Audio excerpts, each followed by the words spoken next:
It's me, Kavya, my older sister, Queenie, and my little sister, Kavya. Today we're going to be making M&M McFlurries like the ones you get in McDonald's with only 2 ingredients in only 2 minutes. Here's what we need. M&M's, of course, 4 scoops of vanilla ice cream. Make sure when you take it out, you have it set aside for around 5 minutes so it's a little soft and it's not very hard to work with. And a mixing bowl. Number 1, put the vanilla ice cream into the mixing bowl.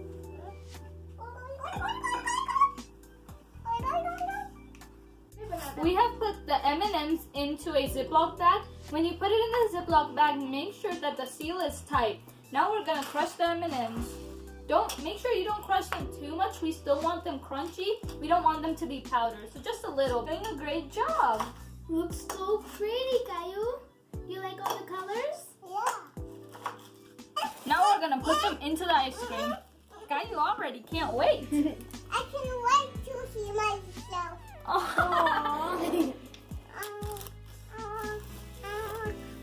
Don't start eating the table.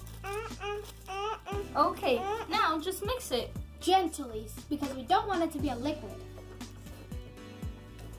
That looks so good. I bet it is.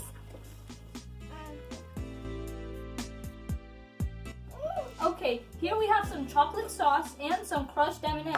We're gonna decorate our glass. And you can do this if you're making it for a party or for some relatives that are coming over. First, you have to gently dip the glass into the chocolate sauce. Then, you dip it again into the crushed M&Ms. This looks really nice and very fancy.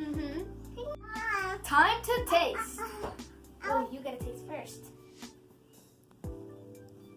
How is it? Oh, look, you have a little baby mustache. My turn. It's my turn. It's awesome. It's my turn. You guys should definitely try this at home. It's my turn. Okay. She loves it too. Now you know how to make a McFlurry or a fig shake just in 2 minutes. Thanks for watching. Hope you enjoyed our video. Make sure to like, subscribe, and comment down below. Thank you. Bye.